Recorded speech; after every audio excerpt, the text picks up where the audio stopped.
Magandang hapon mga kabayan. Update lang ako tayo dito sa bangka natin na ginagawa pang Pacific na double engine. Ito yung mga laga ng kamaruti. Ito, yung isang kamaruti sa hulihan. Saka yun, yung isa dito, yung isang kamaruti ng makina. Ito, kain mo lang kabayan yung gastos. Bumili ho naman tayo ng bali 8 balde. Estimate ko kulang na naman yung chemical. Maglalagay ho tayo ng dito, ng storage ng isda. Ito, maglalagay na ho tayo ng box. Estimate lang ho natin ng mga 300 kilos o 250 kilos. Ito, yung mga pataw. Ayan, babalutan na lang ho kabayan. Ito, yung mga rubber. Ito, saka ito naman yung pamaltikan nya. Ito, paspasan na sa pagtabas ng mga mating. Yun, yung mga mating. Bukas na yung pag-fiber nito. Ito kabayan. So, kalalagyan din ho natin kabayan ng ulo. Kagaya ho dun sa bangka ho natin na pantulingan. Yung maliit na bangka natin na 21 feet lang yung haba ng kasko. Yan. Yan, trial lang ho kabayan. Yung natin, yung hulma sa design ng unahan. At medyo hahanapan na natin ng magandang design dito. Medyo palulubuhin natin ng kaunti para hindi magtuwid. Hanapan ng bagay. So, pag nahaman ito, maghuhulma pa tayong isang bangka pa para kumboy sa Pacific. Ito, yung mga suliras okay na. Pero yung kasko niya hindi pa tapos. Papatungan pa ho natin yan ng mga 18 patong pa yung kasko. Yung kasko niya, mga na yan, mga 10 patong na yan. Lampas ng 10 patong ng rubber mat at saka choke mat. Ayan. Ang luwag ng kabayan ng ibabaw 41 inches. Yan ang luwag. Ang haba nasa 29 p ang haba ng kasko. Ang luwang ng kasko naman 22.5 inches. Yun. Ito yung katulong natin kabayan sa paggawa ng fiber. Si Bibi, taga Bagasbas.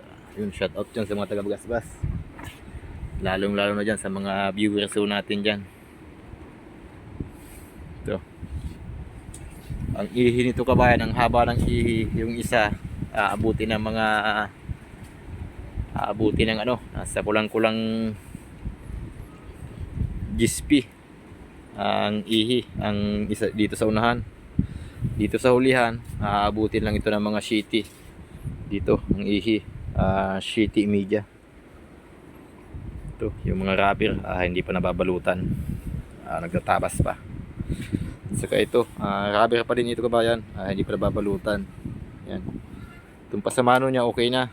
Yung pasamano niya kabayan, okay na yan, durable na. Ang pasamano niyan, bali 3 rubbing mat at isang rubbing mat at saka 3 chup mat. Yan, bali 4 na patong ho yung niya, yung pasamano. Sa pataw ho na ginagamit ho dito, nasa 25 kilos. Sa 25 kilos na pataw. Yan mga ganito. Ito, saka ito gawain pa din. Ito naman kay Bayaw, Pampasipik daw. Kaya yung isa. Saka mga lambatan. So sa atin, kunting kimbot lang ito. Malapit-lapit na ito. At bukas, itong pang-ibabaw, matapos-tapos na ito, nabalutan. Yung mga ganito. Saka ito kabayan, bubuhusan utan natin ito ng ng chemical. Saka lalagyan ng mga rubbing mat sa loob para talagang matigas. Kaya ito, hanapan din natin ng magandang design dito sa ulihan. Kung anong babagay dun sa unahan.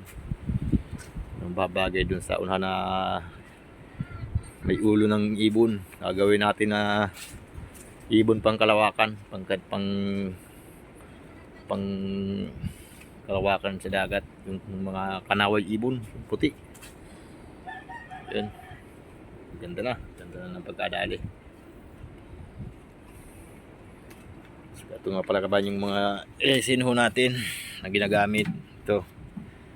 Ayan, semi-flexible. Yun. Sa Naga ho kami bibili ng mga ganito, ng mga resin. Saka ito naman yung hardiner niya. Ito, yung hardiner niya. Ayan. Bing Queen. Yung binibilhan namin sa Naga. Saka ito naman yung mga kulay niya. Ayan. Kulay orange at saka white. Yung bangkaho nating kabayan ay orange saka puti yung ibabaw. Ayun ho kabayan, hanggang dito ho kabayan. Update lang ho tayo sa bangkang fiber. Ayan, maraming salamat ho sa lahat ng ating mga viewers dyan. At Merry Christmas ho sa lahat ng ating mga viewers dyan.